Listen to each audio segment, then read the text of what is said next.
Simon Ekpa told you that he will be the end of Nigeria. And Biafrans, I want you even to remind you people, Nigerian government, we are running up and down. Oh, we are bringing Simon Ekpa back. Oh, I saw one idiot write something on my comment section that they have people that are responding to their cases in US, in Finland, that they are in Finland.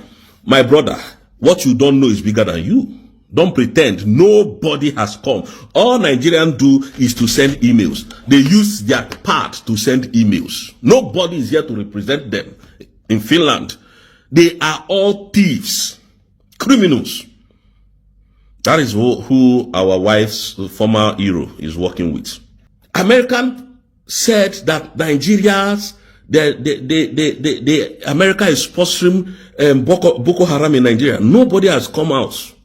No media has come out to say, oh, where is General Christopher Musa? Let us ask him a question. Where is the spokesman for the illegitimate president of Nigeria? Come, let us ask you a question. Nobody is saying anything. Everybody just did that. They just turned the deaf ear like as if they didn't hear what happened. What the guy said. Every one of them, nobody is talking about it.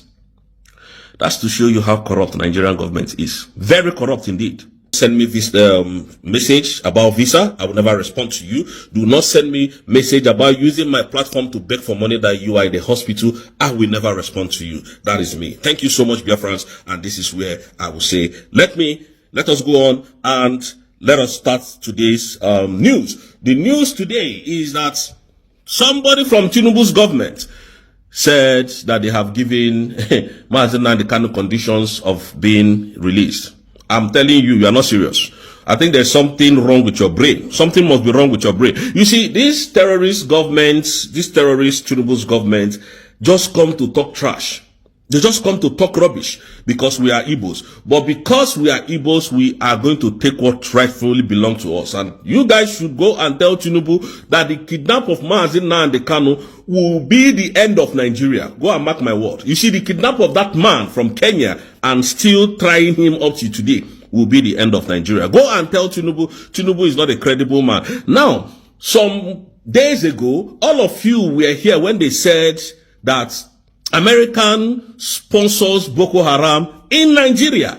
Who are the people collecting the money? Who are the people seeing to the affairs of these terrorists in the forest? Nobody's name has been mentioned in Nigeria. But yet, Nigerian government has not come to debunk that. That is a lie. Everybody kept quiet, including your president. That's to tell you how corrupt, how dangerous Nigerian government is. I told you that Tinubu is a very corrupt man. You don't know. Tinubu is a very corrupt man. Tinubu is the most corrupt person I've ever met in my life. A very corrupt man indeed. And under Tinubu's watch, nothing can ever work in Nigeria. Go and mark my word anyway. Nothing. Absolutely nothing. Investors can never come. We can never have any growth. Businesses can never strive under this man's administration. And I'm telling you the simple truth. He's a very corrupt man. Tinubu is very corrupt. Now, when Tinubu came in 2023, he said subsidy is gone. And let me tell you people one thing about that subsidy removal. That subsidy removal is to subsidize the products. And so that products can come back to be cheaper. Because I worked in an oil company. I'm telling you the truth. Now, each month, what they do, what the government does is this. They give the depot owners money when they finish importing their vessels, bringing their vessels and all of that. So what they do is that all the vessels that are coming in every month, they pack the document and go to Abuja and submit it to, I think they submit that document. I want to remember the name of the office. I think it's PEF office. They submit it to PEF office and then they go through it. Now submit it to, the minister of, to NNPC. NNPC will oversee the whole vessel check and then they will make payment of probably some of them collect $10 billion per month. Some of them collect $422 billion per month. And each month, the depot owners in the whole of Nigeria collect money from, bringing products from Nigeria. But when Tinubu came in, Tinubu said subsidy is gone. And which means Tinubu doesn't want to pay that money. And now let us ask Tinubu a question. All the money that he's saving from that subsidy, where is it? Because apparently, from my own calculation, Tinubu should be having savings of 326 billion naira in oil savings. That's what they should be. $26 billion, I mean to say, in oil. Where is that money today? Tinubu cannot make account of it. This man is very, very corrupt. Very highly corrupt. And that is why when he came in and said subsidy is gone, people were happy, thinking that the price of products will go down. The price of petrol would drop. But up to today, fuel is being sold for 1,000 plus, 1,006 or thereabouts. And the pastors in Nigeria that came out during Jonathan time, none of them is speaking. None of them, no one person is talking today. That is to tell you that we Igbos cannot be part of Nigeria. Nigeria is a very corrupt country. Very highly corrupt. Tinubu ranks to be the number 3rd person in the most corrupt people in the world. Number 3 person in the most corrupt nation in the world. That is Ahmed Bola Tinubu. This same Tinubu now can no go. He can't travel to America. This same man that you are seeing now that is there killing his people, destroying lives and property in the Southeast, cannot go to US. This is how corrupt Tinubu is. Very corrupt man indeed. A man that went to school that was not even in invention within the space of time that he submitted the document that he went to that school. The school was not existing. A man that went to Chicago State University as a man, graduated as a woman. How mysterious can that be? Tinubu is very corrupt. A very corrupt man indeed. A thief. A criminal. This is who Tinubu is. And that is the person that is trying to jail Mazen Nnamdi Kanu. That is the person that Bianca Ojukwu is working for. Who among Tinubu's cabinet that is a credible person that you can say, oh, this person stands out to be a very good man. This person stands out to have integrity. His vice president is they were part of the people who created Boko Haram in Nigeria. The vice president, Shetima, they are the part of the people, the problem of Nigeria. And today you want us to be in that same contraction. Why do you think that this terrorist government always, every single time you will see checkpoints in the whole of the Southeast? Why? Is because they are using those military to monitor how many vessels, how many products that passes. And do you know that they mine coal in Enugu? So when they load hundreds of coals in their trucks, the military are the one to make sure that those coal and those things that they mine from Enugu, from the whole of the Southeast, has easy passage. That is why the military are everywhere in the whole of the Southeast. But that is coming to an end today. That is coming to an end. And we want to tell this terrorist government that is called illegitimate government of Alledgely Bola Ahmed Tinubu. None of you can ever kill our people again as we stand from today onwards and go scot-free. Shetima, you should tell your chief of staff, Chief of Army Staff that was refused Canadian visa, that he can never, Christopher Musa can never kill Biafrans again and go scot-free. The people that are in Biafran land, that Biafran land will swallow all of them. It has started, but you are not telling the world what is going on now. You can't talk. You people know it has started. You can never kill Biafran and go scot-free again. None of you can do that. None. None of you. And Soludo, we are just watching you. We are still watching you. You told people not to wear pants, not to do dread, and anywhere you see them. But your children are in London. They are in London here. They're not in London. With dread. Your daughter is almost naked every time you see her. Your 2 children, they use dread. Soludo. They do dread on their head. The laws of Nigeria is only working for the poor masses.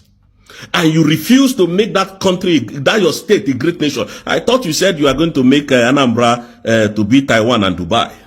What is going on, Soludo? You are there intimidating your people.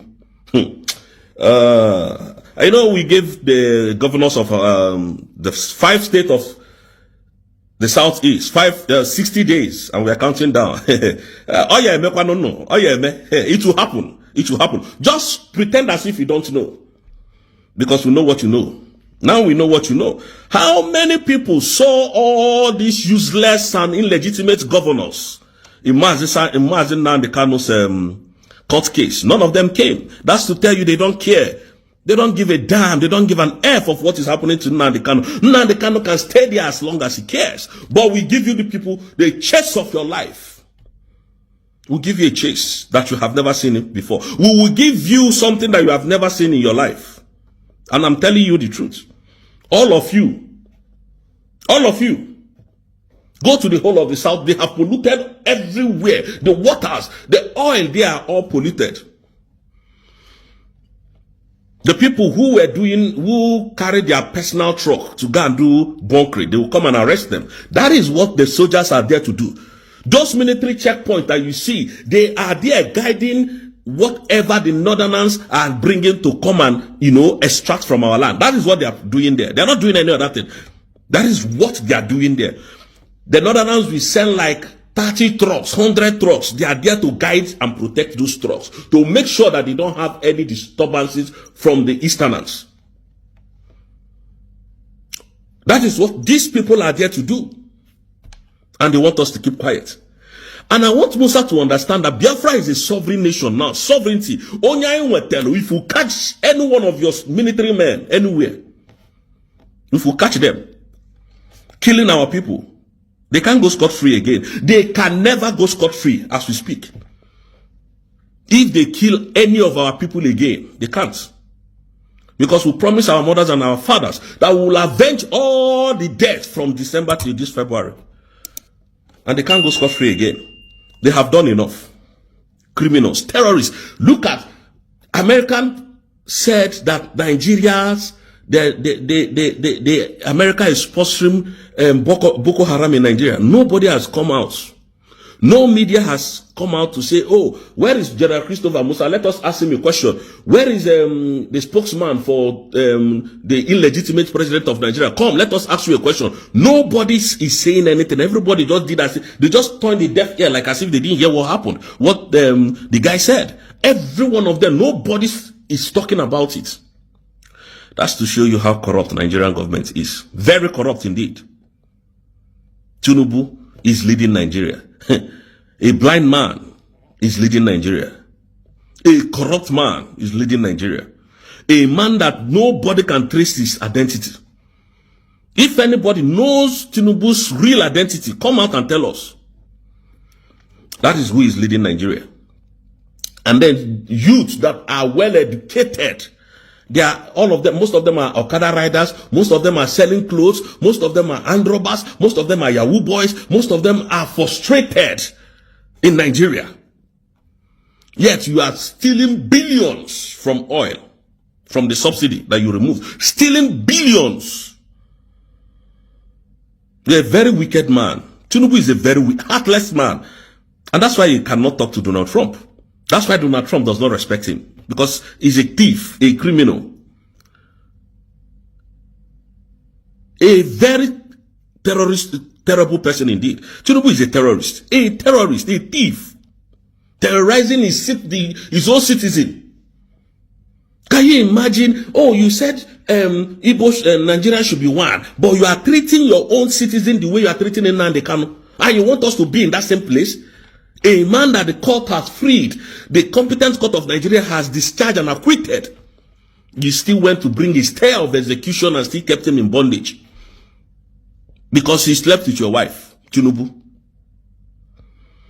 But we told you that Simon Ekpa told you that he will be the end of Nigeria. And Biafrans, I want you even to remind you people, Nigerian government, we are running up and down. Oh, we are bringing Simon Ekpa back. Oh, I saw one idiot write something on my comment section that they have people that are responding to their cases in US, in Finland, that they are in Finland. My brother, what you don't know is bigger than you. Don't pretend. Nobody has come. All Nigerians do is to send emails. They use their part to send emails. Nobody is here to represent them. In Finland, they are all thieves, criminals. That is who our wife's former hero is working with. A person that does not have integrity. Name one person that is in this administration that has integrity. Nobody. Buhari's own was even fairer, better. You could see people that had integrity and that had, a lot of, respect. I could remember during Tinubu's administration, he went to meet Donald Trump. Buhari, I mean to say. He went to meet Donald Trump. The records are there. Tinubu cannot. Because he's a thief, a criminal. That's who Tinubu is. And we're not scared to tell you that this is who you are. We're not scared to tell you. I want this message to get to Aso Rock, so they will know that we know what they're doing. And this is the end. Please, for the very first time, share this video. For the very first time, I'm asking you to share. I don't ask people to share my video. You all know that my video is going viral, but I don't ask people to share. But for the very first time, share. And I repeat, no Nigerian terrorist army that comes to Biafran land to kill any of our people that will go scot-free this time around. If you think we are joking, come and kill again. Come and kill again. And see what will come after you. And see what will come after you. You people have done enough. And we have risen to the occasion. Tell Tinubu, if he doesn't release Mazi Nnamdi Kanu, Nnamdi Kanu will be the end of Nigeria. Trust, believe you me. Go and take my word to the bank. I tell you everything that happens. I tell you the way it is. I don't come here to sugarcoat words. I told you that Nigeria can never, on this planet Earth, repatriate Ekpa. I told you that. And it didn't happen. Some people were, some bloggers that I respected so much, I was disappointed when they say, oh, they have intel that Ekpa will be extradited. Look at Christopher Musa telling you what he cannot do. Today, they are ranked number 5th country that is more terrorizing their people. Number 5th.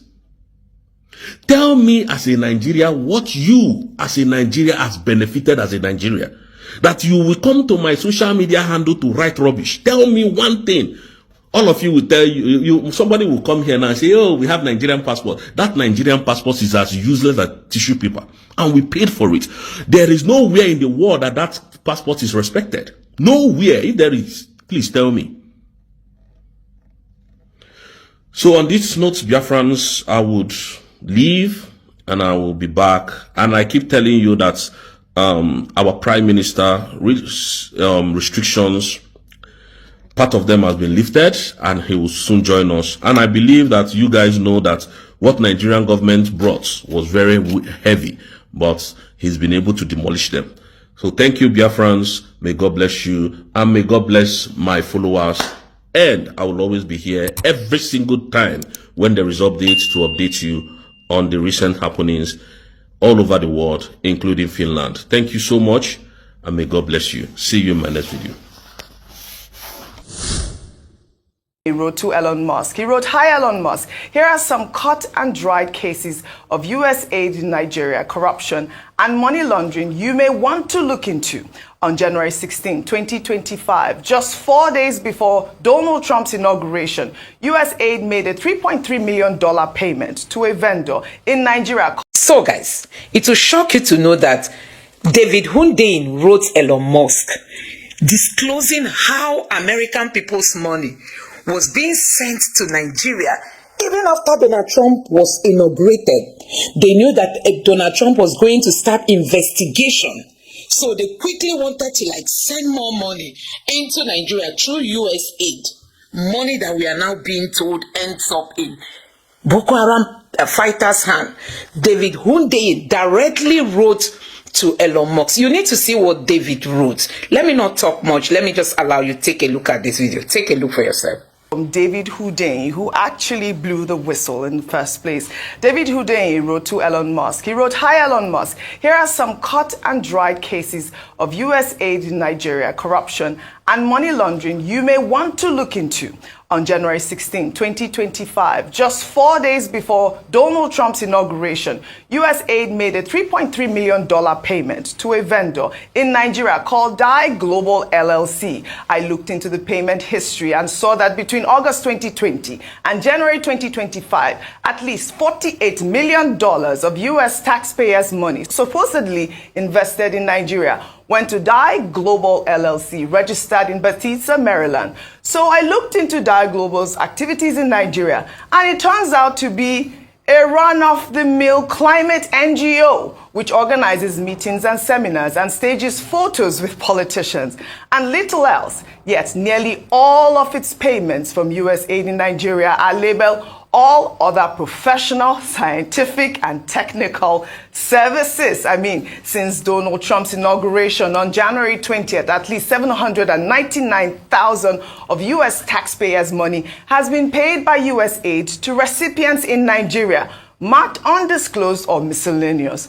At least $446,000 of these undisclosed recipients in Nigeria were sent across 8 payments between January 29th and January 30th. Meanwhile, you will remember that U.S. President ordered U.S. aid to halt all payments on January 28th. U.S. aid Nigeria disobeyed a direct instruction from the U.S. President and spent the next 24 hours after the instruction frivolously shelling out $500,000 of U.S. taxpayers' money to recipients in Nigeria marked undisclosed. I'll leave the implications of this to you. Well, David Hundeyin had also alleged that Barack Obama's government was responsible for unseating Goodluck Jonathan using Boko Haram and staging the Chibok girls kidnapped, sparking the hashtag Bring Back Our Girls movement, while the posts quickly gained momentum, with some ex-users sharing Goodluck Jonathan's interview after he lost the election. The level of interference by the Obama's government was very overwhelming. It's not as if I couldn't have won the election even with that. But if, by my own thinking, and also the way some other people look at it, they go outside the normal diplomatic relationship, then it should be mentioned. Sending that person to Nigeria at the eve of election, after Obama even issued a statement directing Nigerians to vote for the next chapter, that tells you something. And we should not sweep these things under the carpet. If a foreign country, whether African country or even America or any other country, interferes with our own elections, we should mention it. Professor Killer, I was hearing you cracking up when Jonathan was saying that tells you something. Rufy on fire. Please unpack these details. I couldn't hear the entire interview. Oh, you didn't hear the interview? Okay, no problem. But that's Jonathan Page when he was explaining. He really said I was overwhelmed. Like he said, Obama had undue influence on his election. On the election. Even before the announcement, he had said, let's vote for another chapter. Yeah, for another chapter. So just Obama's influence. Number one thing. Yes. Where is facts? The first story you brought forward, yes, David showed facts. Correct. Of an undisclosed listed period. them There's and facts. had pictures, That's images, just like the everything. facts I'm asking for. That where was the line item of a company related to Boko Haram and all of that? That's just all I'm asking for. Okay, I and somebody were having a conversation while all of this was going on as regards this fact and documents, and we're having a conversation as regards when was the atrocities in Congo first revealed?